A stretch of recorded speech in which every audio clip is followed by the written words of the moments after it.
आज की वीडियो में मैं आपको ये बताऊंगा कि कौन सी फर्टिलाइज़र अब आपने गर्मियों में यूज़ करनी है, कब तक यूज़ करते रहना है, कितनी यूज़ करनी है और कैसे यूज़ करनी है। ये पूरी डिटेल आज की वीडियो में मैं बताने जा रहा हूँ। इसलिए आप लोगों से रिक्वेस्ट है कि वीडियो को एंड तक देखा करें ताकि आपको पूरी इन्फॉर्मेशन मिला करे। आप अगर दरमियान में छोड़ देंगे तो आपको बहुत सारे पॉइंट्स आपके मिस हो जाएंगे, तो फिर आपको उसके वो फ़ायदे हासिल नहीं होंगे जो होने चाहिए। और जिस पर्पज़ के लिए मैं ये आपसे वीडियो शेयर करता हूँ या इन्फॉर्मेशन शेयर करता हूँ, वो मकसद पूरा नहीं हो पाएगा। इसलिए वीडियो को एंड तक देखा करें ताकि आपको पूरी इन्फॉर्मेशन मिले। अस्सलाम वालेकुम, welcome back to my channel. मैं उम्मीद करता हूँ आप लोग खैरियत से होंगे।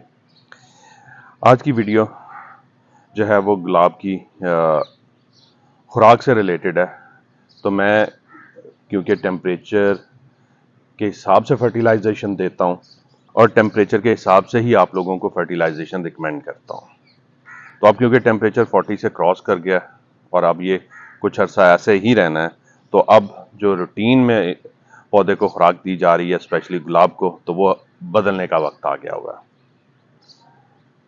क्योंकि अगर अब वो वही रूटीन वाली खुराक इसको देते रहेंगे और उसी तरह देते रहेंगे, तो फिर आपके गुलाब को, जैसा कि मैंने पहले भी एक दो वीडियो में आपको बताया, मरने से कोई नहीं रोक सकता।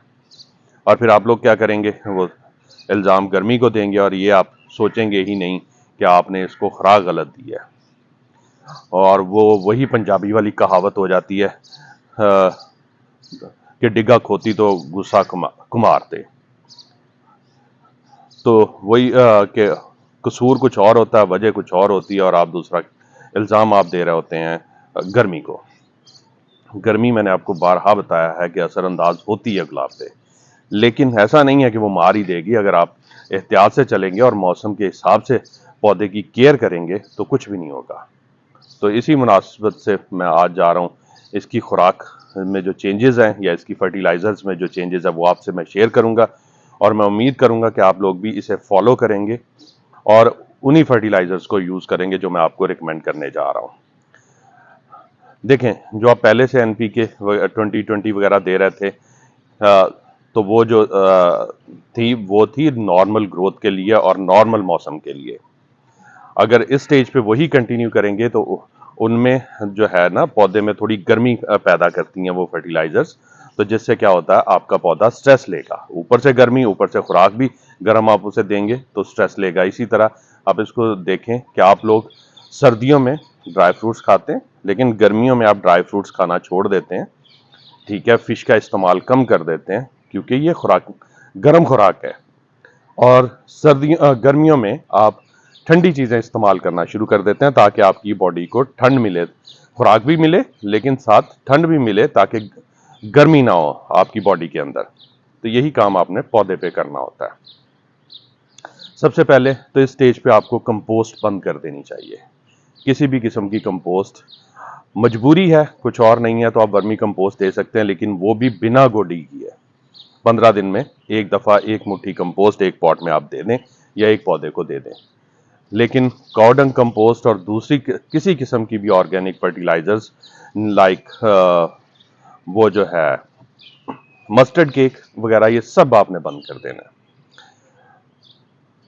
लेकिन क्योंकि मैं गुलाब पे केमिकल फर्टिलाइजर्स का इस्तेमाल भी बताता हूं और वही मैं खुद तो ज़्यादा वही करता हूं, और आप लोगों को भी एडवाइस करता हूं कि गुलाब को अच्छी खुराक दें ताकि वो अच्छे से ग्रो कर सके। तो उसी चीज़ को ध्यान में रखते हुए आज मैं आपको केमिकल फर्टिलाइजर्स में जो चेंज है वो बताऊंगा।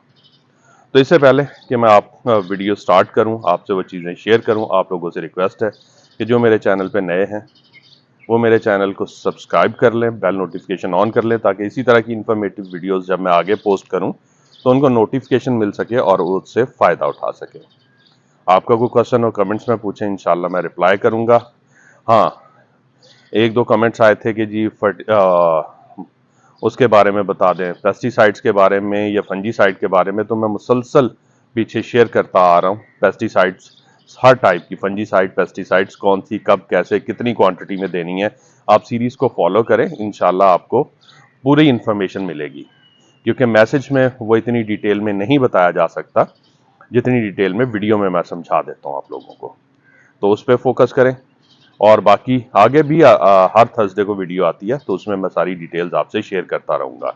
और हाँ, वीडियो पसंद आए तो लाइक लाजमी कर दिया करें और फ्रेंड्स एंड फैमिली में शेयर किया करें ताकि इन्फॉर्मेशन आगे लोगों तक पहुंचे। तो चलिए जल्दी बिना टाइम वेस्ट किए स्टार्ट करते हैं कि कौन सी फर्टिलाइजर्स आप इस्तेमाल करनी है। तो इस स्टेज पे आपने कैल्शियम बेस्ड फर्टिलाइजर्स की तरफ जाना है, जिसमें सबसे कॉमन जो आपको मिलेगी ये फर्टिलाइजर है। ठीक है, इसके यहाँ पे नाम पे मत देखिएगा, ये सिर्फ मैंने बॉक्स यूज किया हुआ, बल्कि इसको मैं ऐसे कर देता हूँ। ये आपको ग्रेनुलर फॉर्म में नजर आ रही होगी, ये है कैल्शियम अमोनियम नाइट्रेट। ये यूज करनी है आपने। कितनी करनी है? 10 से 12 दाने, क्योंकि ये अगर आप देखें तो ये दानादार दाने की फॉर्म में है, ग्रेन्स की फॉर्म में। तो आपने 10 से 12 दाने एक पॉट में डालने हैं। ये देखिए, ये ग्रेनुलर फॉर्म में है। तो 10 से 12 दाने आपने एक पॉट में डालने और 15 दिन में एक दफा आपने ये डालनी है। तो ये आपने यूज करनी है। ये बहुत कॉमनली मिल जाती है, बहुत सस्ती खाद है और इसको ठंडी खाद समझा जाता है। ठीक है, इसमें कैल्शियम है और नाइट्रोजन है। हाँ, आगे बढ़ने से पहले मैं आपको ये बता दूं, जब आप कैल्शियम बेस्ड फर्टिलाइजर्स पे शिफ्ट होंगे तो फिर आपने ऐसी कोई फर्टिलाइजर नहीं यूज करनी जिसमें सल्फर हो या फिर फास्फोरस हो, क्योंकि अगर आप सल्फर या फास्फोरस बेस्ड फर्टिलाइजर साथ इस्तेमाल करेंगे तो ये कैल्शियम लॉक हो जाएगा और कैल्शियम पौधे को मिलेगा ही नहीं और जो इसका फायदा है वो खत्म हो जाएगा। ठीक है, वो फिर आप दें ना दें एक ही बात है। तो एक तो ये आपने देनी है, हर 15 दिन में एक दफा 10 से 12 दाने आपने पॉट में डालने हैं। फिर उसके अलावा मैं ये यूज करता हूं सिली कैल्शियम। ये अभी पैकिंग मैंने खोली है, किसान घर से मंगवाई है। सिली कैल्शियम स्वात एग्रो की प्रोडक्ट है। तो बेसिकली ये जो प्रोडक्ट है ये स्ट्रेस रिलीवर है। इसमें सिलिकॉन है और कैल्शियम है। सिलिकॉन और कैल्शियम में ही मैं पूरी डिटेल बताता हूँ कि आखिर इनका रोल क्या है, कैल्शियम का और सिलिकॉन का। तो यहीं से आपको कैल्शियम का मेन रोल समझ आएगा। देखें, कैल्शियम और सिलिकॉन मिलके पौधे की सेल वॉल्स को मुख्तलिफ सेल्स की जो सेल्स होते हैं पौधे में उनकी वॉल्स को थिक कर देते हैं, जिससे पानी की एवेपोरेशन जो है वो कम हो जाती है और पौधे में हीट को एब्जॉर्ब करने की एबिलिटी जो है वो बढ़ जाती है। यानी हीट स्ट्रेस लेने की या एक्सट्रीम वेदर स्ट्रेस लेने की एबिलिटी बढ़ जाती है। सर्दियों में करेंगे तब भी, ये सर्दियों में भी एक्सट्रीम जब ठंड पड़ती है तब आप इसको यूज करें सिली कैल्शियम को, और जब आप गर्मियों में भी आप इसको यूज करें, जब टेम्परेचर 40 को क्रॉस हो रहा होता है तो उस टाइम पे आप इसको यूज करें। ये स्प्रे में यूज करना है इसको 1.5 ml पर लीटर के हिसाब से, और ये आज मैं ये स्प्रे करूंगा 1.5 ml पर लीटर। हाँ, एक चीज बता दूं कि एक ही दिन में आप ये कैल्शियम अमोनियम नाइट्रेट भी बेस में दे दें और साथ सिली कैल्शियम का स्प्रे कर दें। मैं भी यही करूंगा। ये 10 से 12 दाने सारे गमलों के बेस में डालूंगा। हाफ में मैं डाल चुका हूँ, बाकी हाफ में अब मैं वीडियो खत्म होने के बाद डालूंगा और उसके बाद मैं ये सिली कैल्शियम का स्प्रे करूंगा 1.5 ml पर लीटर के हिसाब से। और ये स्प्रे कब करना है? सुबह के टाइम, अर्ली मॉर्निंग 6 बजे से पहले। और स्प्रे पूरा थॉरली अपने पौधे को नहलाना है, ये करना है। उसके बाद मैं अब कैल्शियम अमोनियम नाइट्रेट तो यूज करूंगा, ठीक है, और साथ ही सिली कैल्शियम। और हाँ, मैं इसका बेनिफिट बता रहा था कैल्शियम का और सिलिकॉन का, कि ये एक तो कैल्शियम जो है पौधे की रूट्स को ग्रो करने में बहुत हेल्प करता है, रूट वॉल्स को थिक करता है ताकि वो भी हीट स्ट्रेस ले सकें और वो तेजी से ग्रो हों। उनकी ग्रोथ को प्रमोट करता है। जितनी स्ट्रांग रूट होंगी पौधे की उतना ही पौधे की ग्रोथ अच्छी होगी। तो ये दो प्रोडक्ट होगी जो मैं यूज करने जा रहा हूं।